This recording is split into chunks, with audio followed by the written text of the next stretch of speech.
everyone to the Shimmy Mob Spotlight Series. I am so excited today to have Lindory Dyson all the way from Hammond, Louisiana to join us. Hi, Lindory. Hi, Miss Today. How you doing? I am well, thank you. How are you? I am good. So I'm very excited that you applied to be part of this series because I like to connect with the people behind the join Shimmy Mob, and you were one of the people that came forward with an application, and I saw your application. I thought, I'm going to meet this person.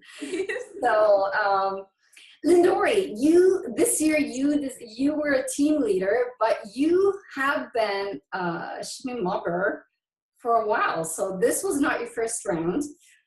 Tell everyone how you got to join. How did you come about becoming a Shimmy? Oh yes, it was. I started in 2012, and it was one of the dancers that we were in the troupe with. She all of a sudden out of nowhere said, "Hey, I heard about this thing called Shimmy Mob. So we should totally do it." And it was like a spark that just kind of spread. We joined in what we call blue shirt. So that was in 2012. I love that shirt. I still have it. And I remember the performances that we did in the area. It was probably the most complicated one, I believe, when it came to trying to figure out where we needed to be and how we did it. We still had some edges that we needed to line out. I remember how much of a team that we became after that, and knowing what kind of area that we had and what kind of community that we had. We had no idea what we could do and what we could accomplish until we did Shimmy Mob. That was really exciting. I'll be honest with you, we were doing such small shows at that moment. But when it came to Shimmy Mob, we actually expanded our horizon. Wow. It really was. It was an amazing event. We actually were reaching out to areas and places that we had no idea that would be interested in, kind of supporting what we support. And that was that cause of, women and children's shelters that was going to handle the same causes we had as belly dancers. And at a small town, we're still, as a small troupe though, we're still trying to see what we can do, what we can accomplish. And that was one of those things we're like, wow, you know what? We should do more stuff. We should do more things. It was a really amazing event for us to do stuff, in my opinion, in the daylight. We're used to haflas in the evenings. We're used to performances later on at night. But this was one of those daytime events. This is one of those events that we were just like, hey, we're here. We're here. Say hey. Ask us what we're doing, what we're supporting, what kind of cause we're backing. That was a great time for us to, wear our colors, which was the blue shirt, and say that what we're supporting. So that was fun. That was really fun. And you also big. That's the year that you had that choreography was put together by different dancers, and one of the parts was choreographed by someone in your area. Yes. Tribe Habibi Bazaar. Yay. One of the ladies, they did a part in there, and we were like, we had to support our girl. We were so excited when she came in there. We still remember the shoulders. If she sees this, she's gonna be like, ah! Or maybe she's gonna say, oh, you did it wrong. I don't know, but but I remember that part, and I remember, it was a new kind of movement for me. I do tribal fusion. However, that was a new tribal fusion for me, and I love what kind of vibe it brought to it. It was showing togetherness, not just as women and men, to people who come in and join us. It was also showing the kind of styles that we brought together to form a dance. I love that kind of show. I love that event that we did. It was like tribal fusion, Egyptian. We had what was it, tribal, and then we had the transitions that you did. It was so exciting. Yeah. It really was. It was a blend. I'm sorry. It was a blend. It had parts of the different styles. Yes. Yes. And each year is keep on getting better. I love the fact that each year has that own little flair, own little sparkle to it. You don't know what you're gonna get. It's unique. It definitely is unique. So, you know, we keep on getting excited. We're wondering, like, I wonder what we're gonna get this year. I know. In some areas they do raffles. They do it's not raffles. They do the guess the color, and like you have to pay to guess the color, and then if you guess, you get, I guess, half the pot and the rest goes. I'm not sure how that works, but I've seen that the guessing the color of the shirt has now become part of the fundraising. So that's kind of cool. I never thought anybody would even think of that, but that's an awesome idea. Wish thought of it myself. That is an awesome idea, because we lose our mind each year trying to figure out the color. We really do. It's like it gets close, like, oh my gosh, I wonder if it's going to be this color. No, it can't be red. Oh my goodness. As you can see, my favorite color is red. So I'm like, I wonder if it's red. And everybody keep on telling me, Lindory, it's not red. They did red. But every year I'm telling myself, it's going to be red this year. It's going to be red. You know, wishful thinking. I can, one day it's, you know. You can wish for it, of course. I can wish for red. You know, one day it's going to, in my opinion, I feel like it's going to be red. And I'm gonna be happy. It's going to be red. Well, that's good. You know, I never know. I never know. The people ask me, what color is the shirt going to be this year? Like, I don't know until I actually order it. So Exactly. I know. And supplies, right? So you go with what there is available at the time. Exactly. Yeah. So, yeah. Red. Oh, you're putting a little bit in there. Yes. I don't know. I wish I could say. Yes. But we just finished one. We just had this. Oh gosh. So I'm not going to worry about the color for a while. I know. So, Lindory, I know we had this conversation earlier outside of this recording, but you had mentioned that the shelter was, your local shelter was very appreciative of what you guys were doing. Can you tell us a little bit about that? About the shelter and what we've been doing? And their reaction to what you've been doing. Oh, yes. Wow. I felt like this was the first time that we have did the supported the shelter and did a fundraiser for Louisiana Coalition Against Domestic Violence. And it does hit close to home. So I do have like some kind of, I do feel like I really wanted to do this for them. I wanted to do something for women's and children's shelter in general. So the fact that they had their arms open to us, willing to, you know, yeah, sure, do what you need to do. We're more than happy to accept the donations. You know, let us know if you need any help.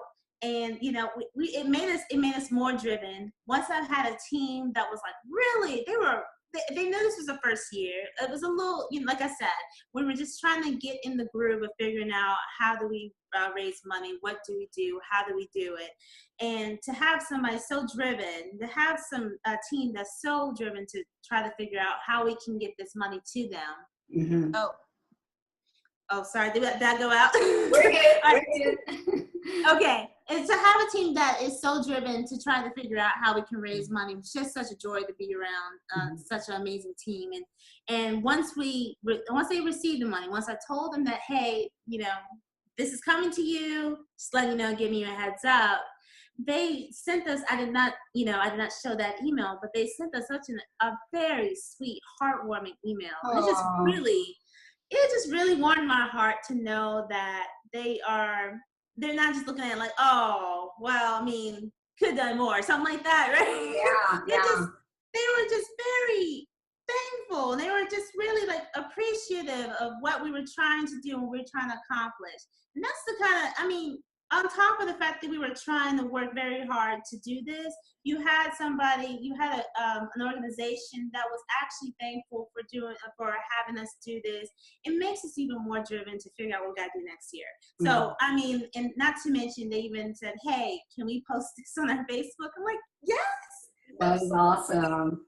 It was so appreciative. I mean, I really appreciate the fact that they were just so welcoming, and to know that we really did do our best to do what we could do in this area to raise money. And they appreciate that. It was just a heartwarming thing for us, you know. It made us all smile. It definitely made me smile. You know, I really want to do that again. That's for sure. That was awesome. Yeah.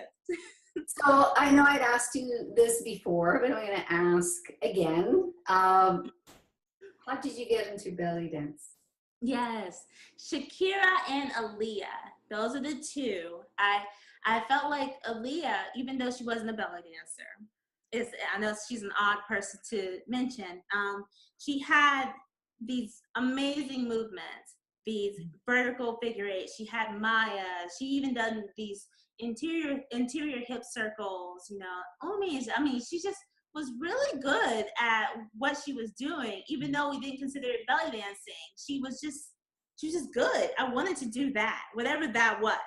And then Shakira came out, and I was just like, I want to do whatever that is. And I started watching video after video after video. This is back in when I was 16, 2006, when she had the songs, I might say this wrong, Ohasasi, like Eyes Like Yours. Yes. Eyes Like Yours. Hoyuzasi, I think. I'm not sure if I mean Yes, that sounds a lot better than the way I said it. And I used to watch that video, and then she had the songs. She had her new song, Whenever, Wherever, and I was like, I need to do that. I want to do that. I saw her live videos. I'm like, I just need to learn. Then you had those related links start popping up, and you saw Lebanese belly dancing. I'm like, what's that? I saw these performances of these Lebanese belly dancers performing. I remember one specifically.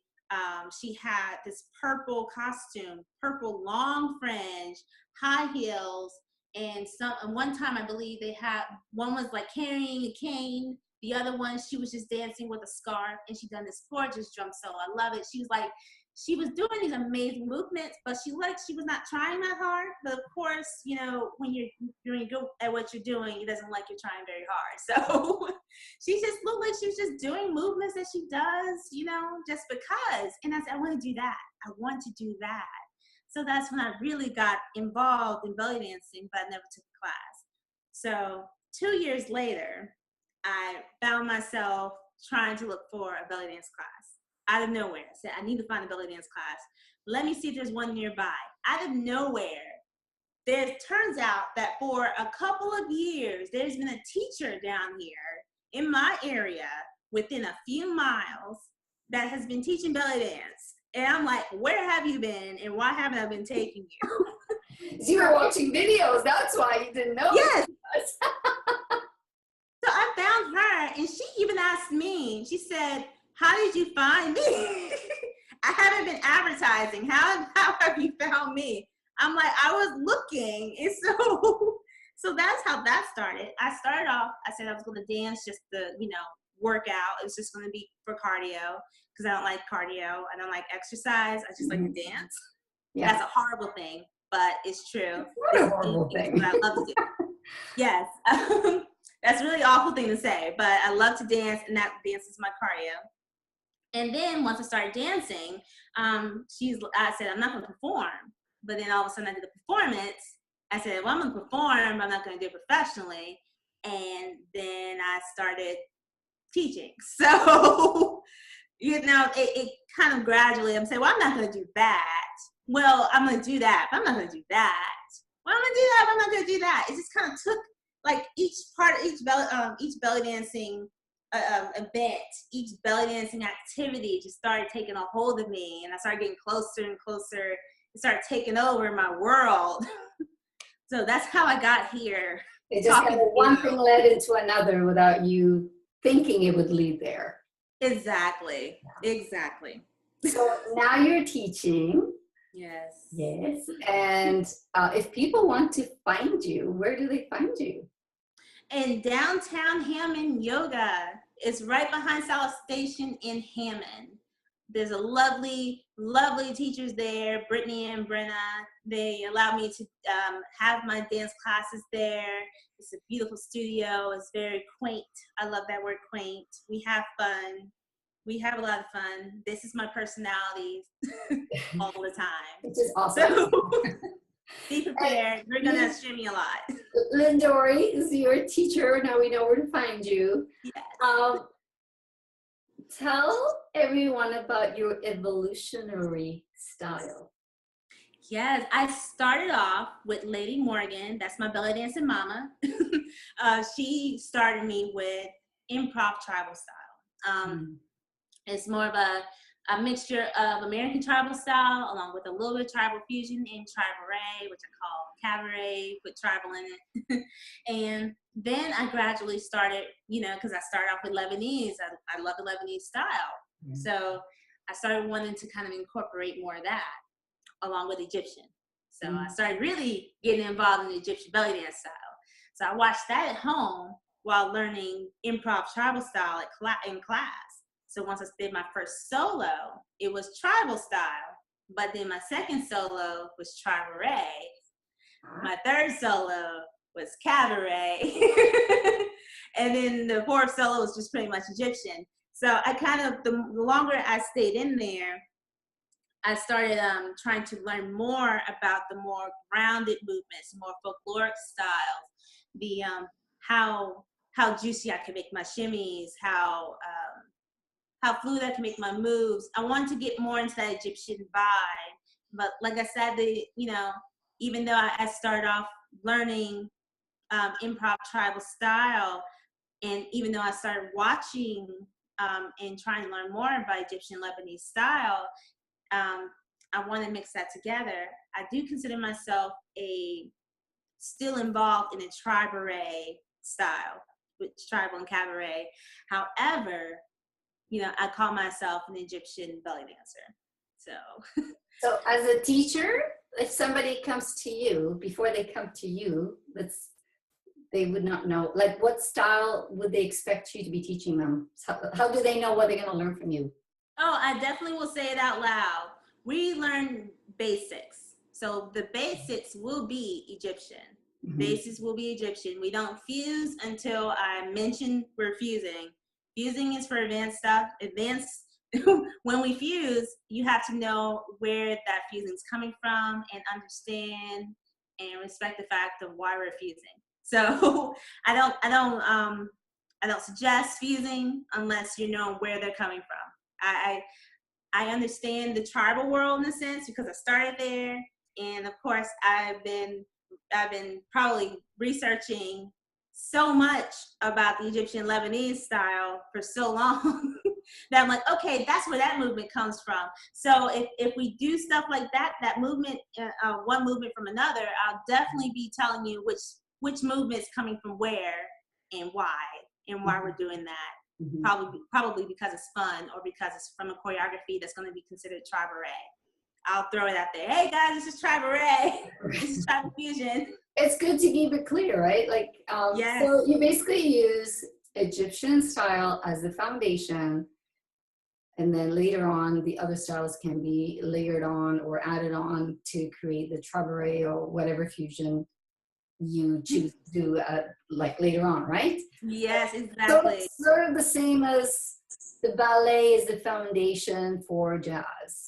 Sort of kind of the same thing. Maybe not identical, but sort of seems like the same concept. That's a great way to put that. That is great. Yeah, ballet is a start form of jazz. You need that foundation, right? Foundation. Yeah. So, okay, and you don't have a website. You do have a website, but I do. You prefer people to find you on Facebook, on your Facebook page, correct? Facebook is where you're going to see me most updated. I will update you the best on my Facebook with Lady Lindory. You will definitely find a lot of information, a lot more information on that. If you want to find my past, my history, I'll put a link below. That's Ferris wheels. Yeah, that's a whole nother world. It's a fun world. That's why they call it the Ferris wheels. I'm using a lot of air quotes right now. Do you have that? Do you have that link on your Facebook? Yes, I do. It's wordpress.com/the Ferris wheels. Okay. So now we know where to find you online so that you can inform everybody. Yes. Do you have any events coming up? I do. It'll be July 22nd. I'll be performing with Hanan. Well, not with Hanan, but Hanan's coming down here to Covington, and I'm so excited. I'll be doing a performance there after the workshop in Covington. So there's a little solo in there, and also in November, Ren Fair is coming up, which Tribal Happening is our theatrical troupe. We'll be doing Cleopatra again this year, which is more of a it's an Egyptian vibe, definitely, because Cleopatra. And but definitely like last year, we have the golds, we have the comedy. We'll be bringing people up. We have fun. The Louisiana Renaissance Fair is nothing but fun. So we'll definitely be we'll be having some acting. It's exciting. It is. Last year I played the evil sister. Oh. So you look like you'd be playing that part. You look too sweet to be the evil sister. I tend to play evil people for some reason. When I get a role, I'm evil. It's just like you get into it. Sweet. Let's make people. You get really into it. Yes, I have fun. We have fun. That's for sure. That is totally cute. Yes. So, Lindory, I think, is there anything you want to share with the people that are watching this? Let's see. Anything else I would like to share? A little bit more about myself, I guess. I mean, I enjoyed this year. Thank you for this opportunity, Miss Bea. I think this was an exciting, amazing experience. I thank you for creating such an amazing event. I learned so much about the community this year. I learned so much about the group that I was with. Honestly, at the end of this event, we did have an emotional moment where we were just so happy to be there. We were so happy to accomplish such an amazing thing and raise money for a cause and also have fun. So, I mean, this was just a great opportunity, and thank you for creating more opportunities for dancers like us. Oh, well, I'm so happy you joined and it's been beneficial to you. Thank you so much for being part of the series. I am looking forward to seeing you again, maybe in a future interview or maybe in person. And you never know, maybe I'll show up in your city next time because I do things like that. So you never know. Yeah, so everyone watching, just follow the link if you want to find out more about Lindory and where her classes are and what she's up to with her classes and her performing troupe. So there you go. Thank you so much, and we'll see you next time. Bye. Bye. Thank you so much for watching the Shimmy Mob Video Spotlight series. If you enjoyed this episode, please leave a comment below. And if you would like to be featured in the future, send us an email at shimmymob@gmail.com.